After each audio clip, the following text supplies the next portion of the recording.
Hello everyone, welcome to Come Sit at My Table. Melissa and I are thrilled to have you here for our video. This is Sunday, so you know we're doing a Sunday subscriber recipe. What that means is that we're making a recipe today that comes from one of you. And we absolutely love doing Sunday subscriber recipes. It's always a real treat to make something that one of you has sent to us. And something we have no idea how it will really turn out. We've never made this. Our Sunday subscriber recipes are always recipes we have never made. We're making them blind. The recipe we're making today comes from Robin Sherrill in Gastonia, North Carolina. And I'm just going to be honest with you, I have struggled with whether to make this recipe or not. Not because I didn't want to make it or I didn't think it was good, but Robin sent us a bunch of recipes, and they're all for cakes. We don't know which one to pick, but we know she is a great baker. You better believe it. And so was her mother, because she told us. I'm not kidding you all. This is how this has gone. One day I would say to Melissa, okay, we're going to make the red velvet cheesecake. And the next day I would say, Melissa, I changed my mind. We're going to make the black walnut cake. And the next day I would say, Melissa, I'm sorry, but I've changed my mind. We're going to make the banana cake.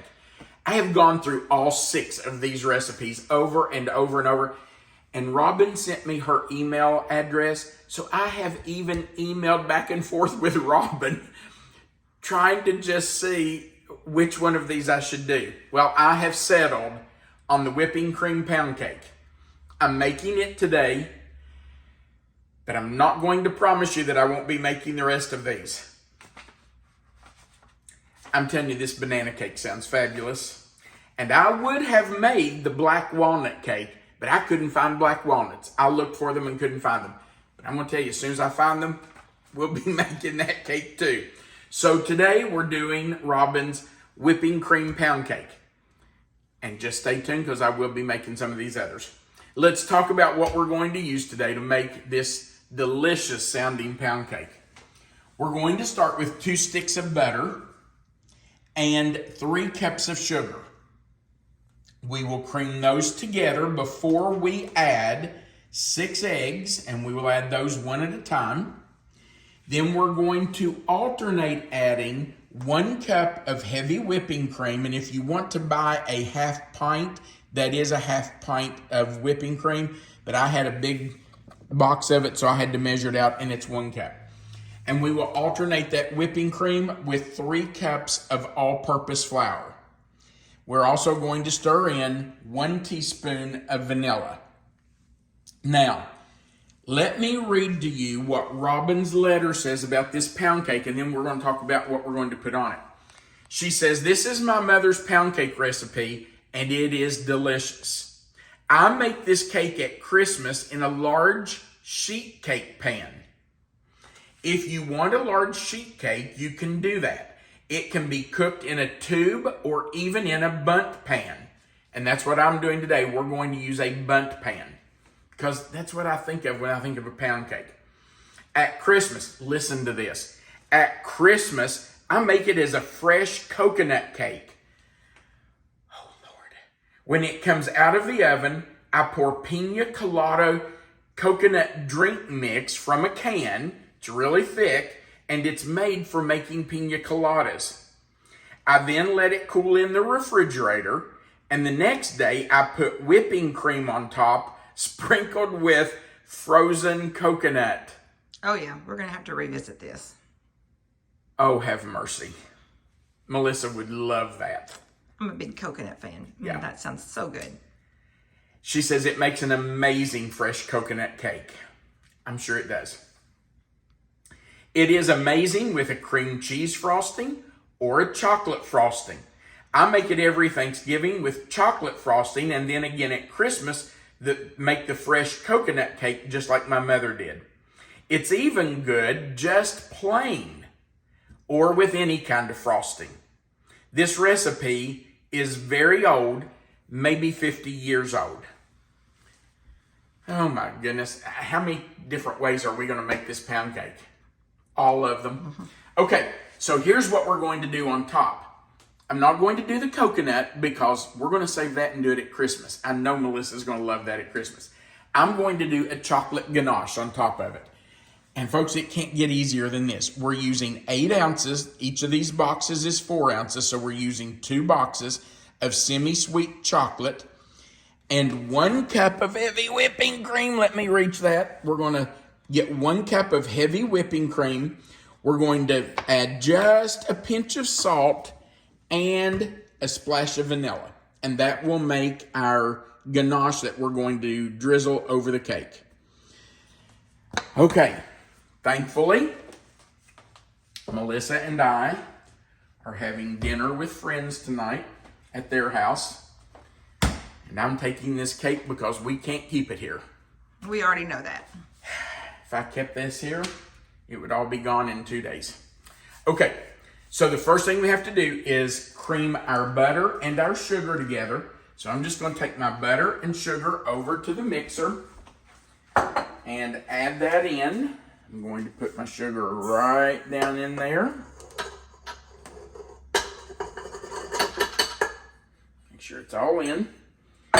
And I'm going to add our 2 sticks of butter.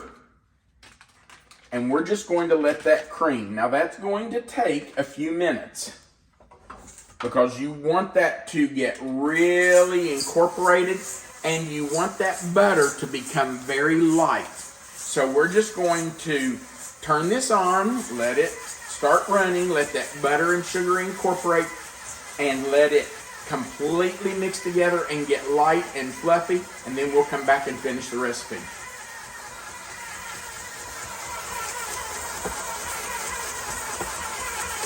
Our butter and sugar have creamed, so now I'm going to add the eggs one at a time.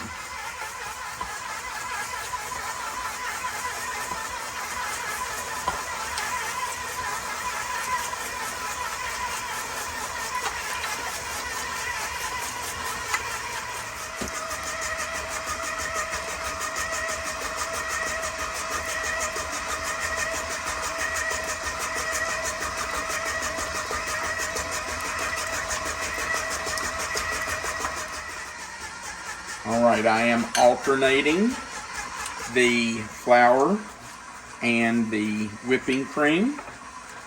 I'm putting just a little in at a time and letting those mix in.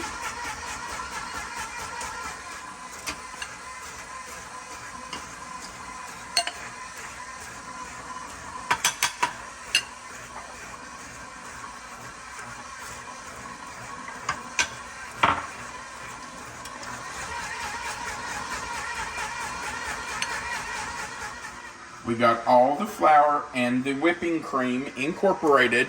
So now I'm just adding the vanilla. And that's 1 teaspoon. Now, Robin's recipe says to let this beat until it is smooth.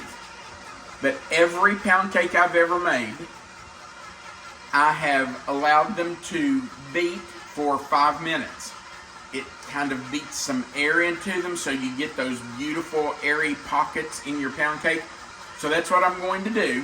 I'm going to turn this up and we're going to let it just sit here and beat for about 4 to 5 minutes.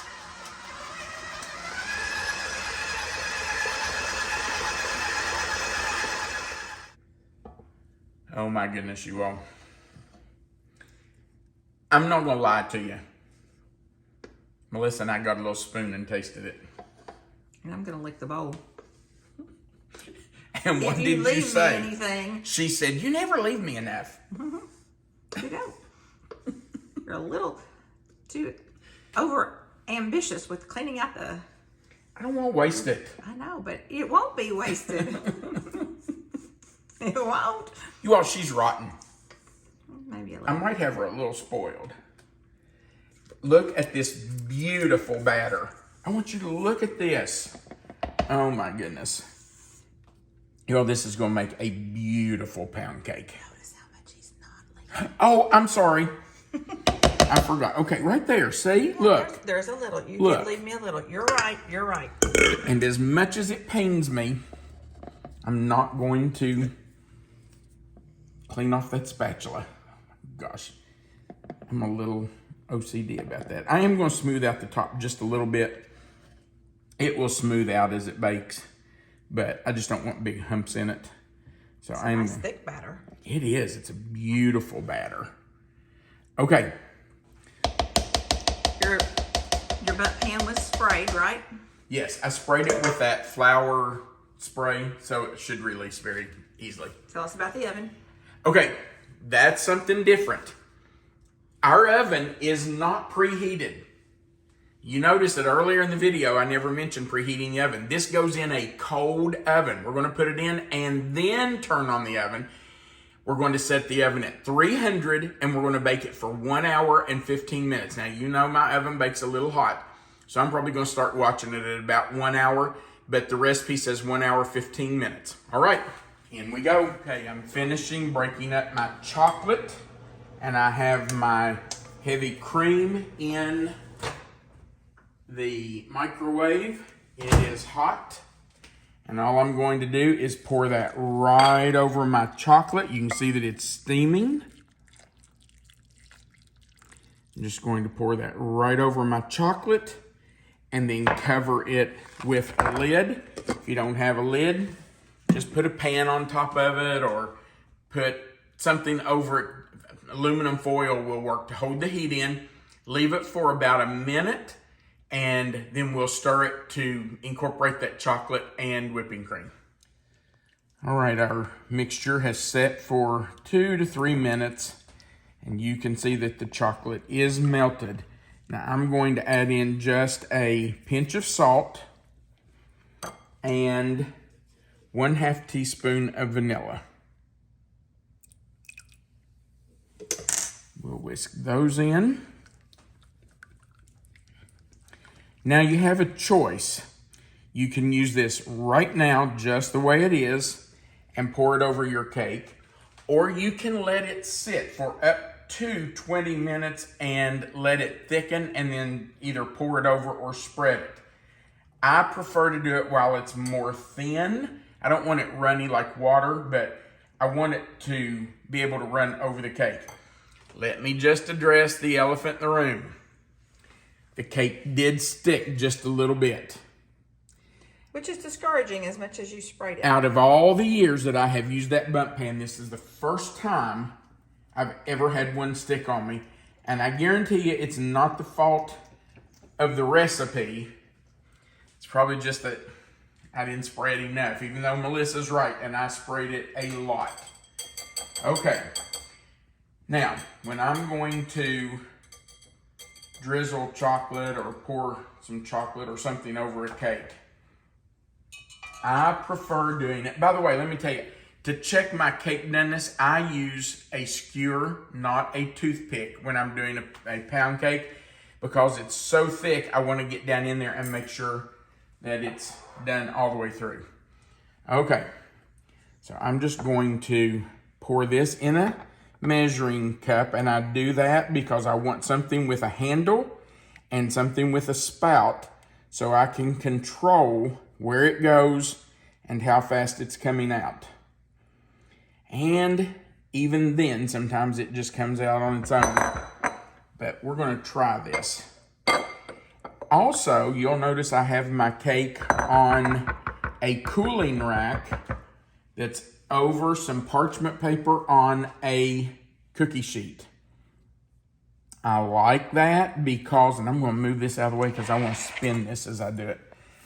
I like doing that because whatever runs off of the cake, I can scoop up and put right back on that cake. So I don't waste any chocolate that way. All right, we're just going to go around it and just let that chocolate go right down over the sides. Doesn't that look good? It does. To change your mind about spinning it. Well, yeah. It is easier if I spin it, but I kind of forgot. Don't be afraid to let it run down over there And don't forget the inside. You want it to run down on the inside too. And if you see places where it's stuck, don't be afraid to put some there and cover those up. It's okay. It's all right if you do that. And if you see some naked spots on top, you can cover those too. It doesn't hurt a thing. You get to control that. And you can see all your spots that were stuck are going to be hidden. You can see this is getting thick already. If it gets too thick on you and you want it to be thinner, guess what you do? Stick it right back in the microwave for just a couple of seconds. It doesn't take long, I promise you. But all you have to do is heat it back up. Okay, we are going to let this set up for a few minutes. I think I am going to stick this back in there and just heat up this little bit that's left so that I can drizzle it right over the top. And then we will come back and do a taste test. Oh my, this cake, you all. It has great crumb. It is just the perfect texture for a pound cake. And it smells so delicious. It looks really pretty too. Oh, it looks so good.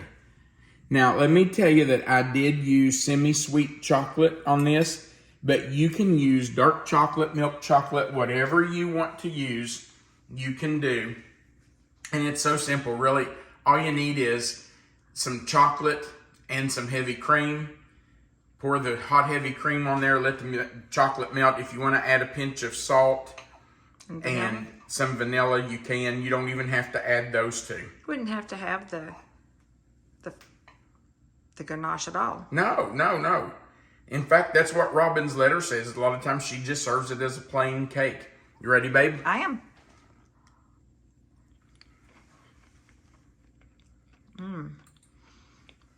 I like how the outside's got that little crispiness.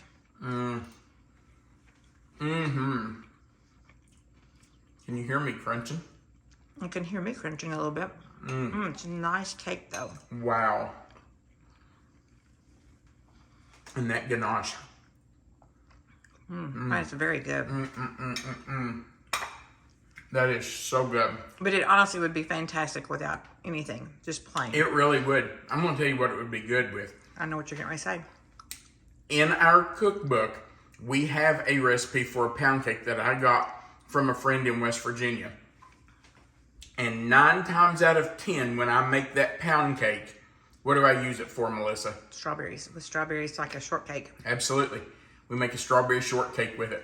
We just slice it, put it in a bowl, put our strawberries on top, our whipped cream. It's ready. This would be great with strawberries too. I can't wait to try it with the coconut too, though.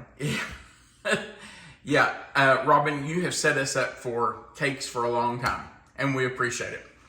Thank you so much for being here. We do appreciate you watching our video. We invite you to go right below this video and click that like button. And if you haven't before, click that subscribe button, the little notification bell beside of it, and the word all. Remember that right under this video, in the description box, it's going to say whipping cream pound cake or whipped cream pound cake. If you click in that box, it will expand. Melissa always puts the written recipe right there for you. Under that is our mailing address. If you would like to mail us tried and true recipes that your family has enjoyed for years, we would love to see them. We'll consider using them on our Sunday subscriber series.